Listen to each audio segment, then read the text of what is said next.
It vary a lot external influences and the threats. External influence positive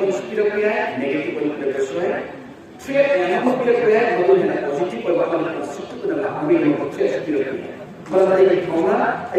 positive ownership community law yang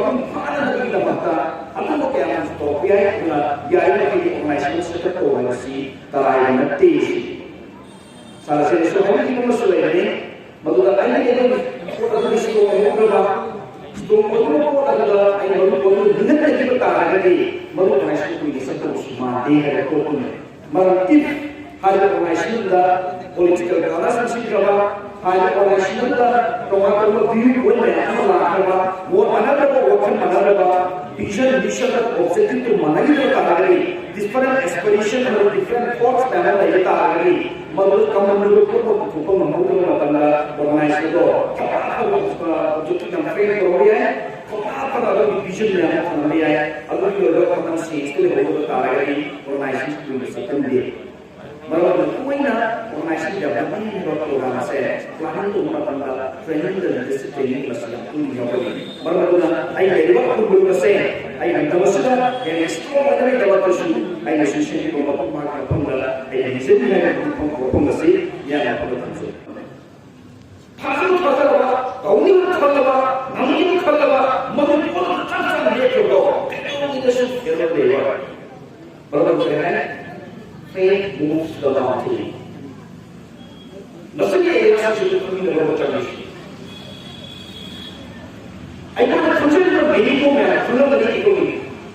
world ꯄꯣꯛꯄꯒꯤ ꯃꯐꯝꯗ ꯄꯣꯛꯆꯕꯅꯤ ꯃꯥꯏ ꯄꯨꯟꯁꯤ history ꯀꯔꯤꯅꯣ ꯃꯥꯏ ꯃꯄꯥ ꯀꯔꯤꯅꯣ ꯑꯗꯨꯒ ꯂꯥꯏ ꯍꯔꯥꯎꯕꯗ ꯉꯥ ꯁꯥꯟꯅꯕ ꯆꯠꯇꯅ ꯃꯄꯨꯡ ꯐꯥꯕ ꯆꯠꯇꯅ ꯂꯧ ꯆꯠꯇꯅ ꯑꯩ ꯍꯟꯖꯕ ꯄꯨꯟꯁꯤꯗ ꯈꯨꯜꯂꯛꯇ ꯂꯩꯔꯒ ꯑꯗꯨ ꯃꯃꯜ ꯇꯧꯔꯒ ꯅꯝꯊꯥꯛ ꯇꯧꯔꯒ ꯂꯝꯀꯣꯏꯅ ꯄꯨꯊꯣꯛꯁꯤꯗꯤ ꯅꯥꯊꯣꯛꯀꯦ ꯍꯥꯏꯕ ꯇꯥꯔꯒꯗꯤ ꯅꯪꯒꯤ ꯅꯨꯄꯤꯕꯨ ꯑꯁꯤꯕꯨ ꯁꯤꯁꯇꯦꯃꯦꯇꯤꯀꯦꯜꯂꯤ ꯁ꯭ꯇꯔꯛꯆꯔꯦꯜ ꯃꯈꯣꯏꯕꯨ ꯍꯥꯠꯇꯣꯛꯄ ꯂꯥꯟꯊꯣꯛꯄ ꯏꯖꯠ ꯑꯃꯟꯕ ꯏꯖꯠ ꯑꯃꯟꯕ ꯃꯇꯝꯗꯕꯨ ꯍꯥꯠꯇꯣꯛꯄꯤꯔꯕ ꯊꯨꯝꯅ ꯊꯛꯄꯗ ꯂꯩꯔꯒ ꯊꯨꯝꯗ ꯂꯪꯁꯤꯟꯈ꯭ꯔꯕ ꯃꯁꯤꯅ ꯂꯥꯛꯀꯦ ꯍꯥꯏꯕ ꯇꯥꯔꯒꯗꯤ we need to have collective initiative, collective responsibility. ꯃꯤꯄꯨꯝ ꯈꯨꯗꯤꯡꯃꯛꯁꯦ ꯄꯨꯟꯁꯤꯟꯃꯤꯟꯅꯕ ꯇꯥꯁꯤꯟꯃꯤꯟꯅꯕ ꯗꯔꯀꯥꯔ ꯇꯥꯏ ꯃꯁꯤ ꯒꯚꯔꯟꯃꯦꯟ ꯈꯛꯇꯅ ꯇꯧꯒꯗꯕꯅꯤ ꯂꯣ ꯑꯦꯟꯐꯣꯔꯁꯃꯦꯟ ꯈꯛꯇꯅ ꯇꯧꯒꯅꯤ ꯖꯨꯗꯤꯁꯤꯌꯔꯤ ꯈꯛꯇꯅ ꯇꯧꯒꯗꯕꯅꯤ ꯂꯦꯖꯤꯁꯂꯦꯇꯤꯚ ꯈꯛꯇꯅ ꯇꯧꯒꯗꯕꯅꯤ ꯑꯦꯛꯖꯤꯀ꯭ꯌꯨꯇꯤꯚ ꯈꯛꯇꯅ ꯇꯧꯒꯗꯕꯅꯤ ꯍꯥꯏꯕꯒꯤ ꯂꯩꯊꯣꯛꯅ ꯊꯝꯕ ꯇꯥꯔꯒꯗꯤ ꯃꯗꯨ ꯀꯩꯗꯧꯁꯨ ꯃꯥꯡ ꯄꯥꯛꯂꯦ ꯃꯔꯝꯗꯤ ꯄꯥꯛꯁꯤ ꯀꯅꯥꯅꯗꯤ any inquiry investigation ꯃꯥꯡ ꯃꯇꯝꯗ investigation ꯂꯥꯛꯄ ꯄꯣꯠꯇꯣ ꯐꯥꯏꯅꯥꯟꯁ ꯇꯧꯕ ꯃꯇꯝꯗꯣ ꯂꯩꯔꯤꯕ ꯃꯤꯑꯣꯏꯕꯗꯨ ꯅꯤꯄꯥꯗ ꯀꯔꯤ ꯕꯦꯁꯤꯁꯇ ꯌꯨꯝꯗ ꯈꯥꯡꯕ ꯇꯥꯔꯒꯗꯤ ꯑꯗꯨꯒ ꯂꯦꯇꯤꯁ ꯑꯗꯨꯅ ꯚꯤꯛꯇꯤꯝ ꯑꯗꯨꯃꯥꯏꯅ ꯌꯦꯡꯉꯣ ꯈꯪꯗꯅ ꯁꯤꯡꯗꯣꯛꯈꯤꯕ ꯊꯣꯛꯅ ꯆꯥꯝꯊꯣꯛꯈꯤꯕ ꯇꯧ ꯇꯥꯔꯒꯗꯤ ꯏꯕꯤꯗꯦꯟꯁ ꯃꯥꯡꯈꯤꯕ ꯇꯥꯔꯒꯗꯤ ꯂꯦꯇꯤꯁꯀꯤꯁꯨ ꯂꯥꯏꯅ ꯅꯥꯊꯣꯛꯈꯤꯕ ꯑꯗꯨ ꯇꯥꯔꯒꯗꯤ ꯃꯁꯤ ꯊꯕꯛꯁꯨ ꯃꯥꯅ ꯊꯕꯛꯕꯅꯤ ꯁꯨꯃꯥꯏꯅ ꯇꯧꯕꯅꯤ ꯃꯥꯅ ꯂꯦꯇꯤꯁ ꯑꯃ ꯇꯥꯔꯒꯁꯨ ꯌꯨꯝꯗ ꯊꯨꯒꯥꯏ ꯌꯥꯗꯦ ꯃꯥꯅ ꯂꯦꯇꯤꯁ ꯑꯃ ꯇꯥꯔꯒꯁꯨ ꯃꯣꯏ ꯌꯨꯝꯗ ꯆꯪꯍꯟꯕ ꯌꯥꯗꯦ ꯃꯥꯅ ꯃꯔꯨꯞꯄ ꯌꯨꯝꯒꯤ ꯃꯤ ꯌꯥꯝꯅꯀꯣ ꯁꯛꯁꯛ ꯇꯧꯕ ꯌꯥꯗꯦ ꯑꯗꯨ ꯑꯥꯏ ꯃꯇꯨꯡꯗ ꯅꯪꯒꯤ ꯊꯕꯛꯇꯣ ꯀꯅꯥꯅꯣ ꯂꯦꯇꯤꯁꯀꯤꯅ ꯏꯕꯤꯗꯦꯟꯁ ꯐꯪꯅꯕ ꯍꯣꯠꯅꯕ ꯃꯇꯝꯗ ꯃꯗꯨꯒꯤ ꯊꯕꯛ ꯆꯪꯒꯅꯤ ꯑꯩꯈꯣꯏ ꯍꯧꯖꯤꯛ ꯀꯗꯥꯏ ꯑꯩꯅ ꯍꯥꯏꯔꯛꯄꯗꯤ ꯌꯦꯡꯁꯤꯡꯁꯤꯅꯁꯤꯡꯗ ꯁꯤꯇ꯭ꯔꯛꯁꯦ ꯀꯩꯅꯣ ꯃꯣꯏꯅ ꯁꯤꯁꯤꯗ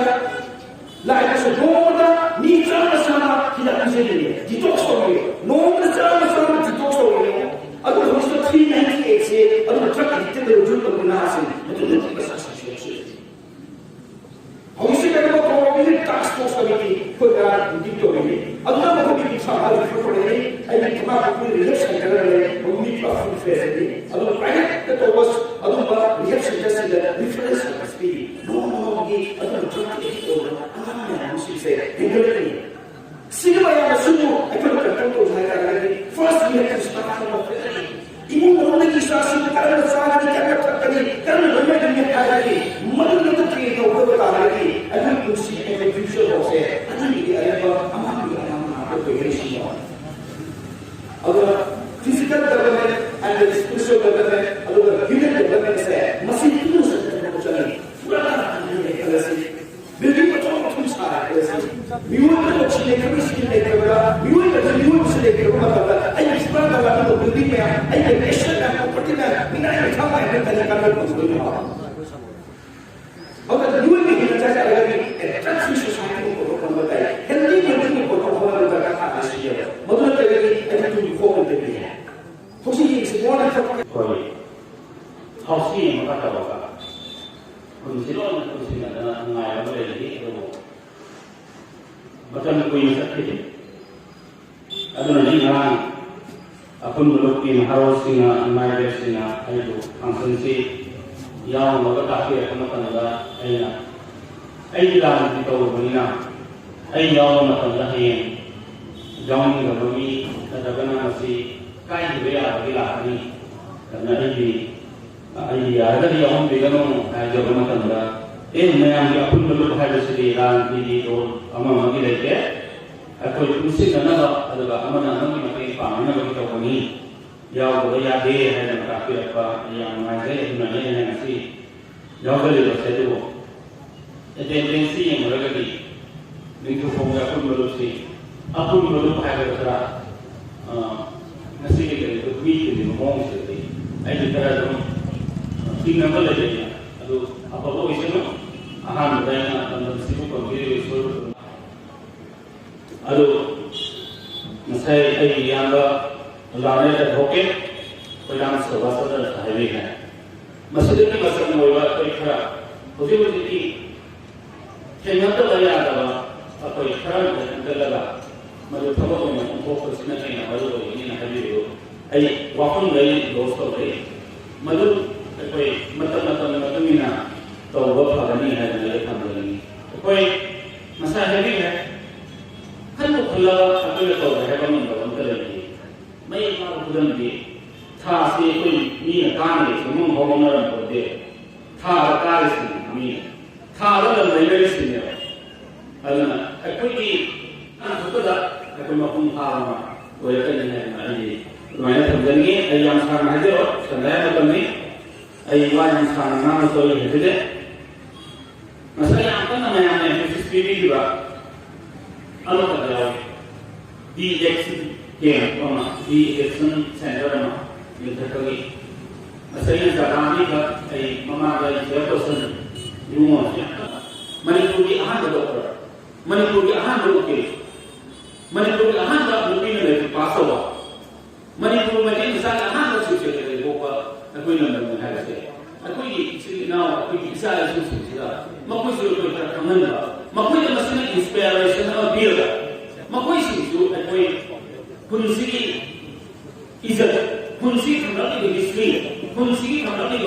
इतिहास मसे असले तो नखास संतना तो वो नरक वाकों भी है भी वाकों की पीरों में मतलब लोगे कोई सुनने की नहीं तो आका थोड़ा माइका पहुंचो वाका सब नाम लोग ना तो मतलब डिजिटल इलाज है उसे 21st century से लगा 22nd हो रहा है तो प्रजासत्ताक का है नई भाषा तो ताकि है सब को जो तो है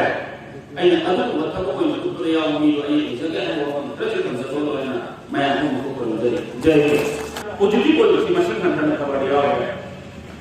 अदु कोविड नाम से पाते अपने मगरु याना थी ना को बदल तो से अदु कोविड नाम मीसी जो हाइड्रोक्लेवा ऐसी गति पाप तो भी तो ना हाइड्रोक्लेवा ऐ जैसे हाइड्रोक्लेवा माइक्रो कंट्रोल आई को भी ना है ना आई हाइड्रोक्लेवा आई को भी ना है को भी ना से कोई ना ना ना देवा अन्ना जी खुद में है का डॉक्टर संदर है कोई को भी नहीं को भी ना है ना टेस्ट तो ना मिला ना टेस्ट तो ना मिला रिजल्ट आएगा अन्ना को में ऐसे टेस्ट नहीं तो अगर मशीन नहीं है ना कोई लोग अगर मशीन आपको बनाना कोई अपन लोग की रिप्रेजेंटेटिव है म्युनिसिपैलिटी है कोई नोस है मतलब गवर्नमेंट को ऑलरेडी अपन में कोई इशा के कोई इशा का करना तो होने जगह हिला कर देना करना ना रोए है ना गवर्नमेंट को अपन मसला तो सेंटर से लोकल कोविड अवेयरनेस कम इन्फोर्समेंट कमिटी को गवर्नमेंट का अहम ना होता है सेंटर है मतलब वॉलंटियर का तो है अपना वॉलंटियर का तो है दिव्य आया मगर सही है अपन लोग की कांगो राशि कम्युनिकेशन सही है अगर हम बोलन प्रयास से मसला हम ना कोई यही लेकिन फादर ना फादर ट्रस्ट मसाला का फाउंडेशन मसाला का लेकिन है फाउंडेशन से लगी कोई हेड नहीं हम ना प्रजाना सब के हम ना फिर नाम वो ले ले कोई मास को से का हां ना आई जेके से लेकिन और पण है इज्जत है जेके से ना चेयरपर्सन को से लोकल की कमिटी की चेयरपर्सन ने घूम रही ना तो प्रेजेंट कर दिया ना मैं आया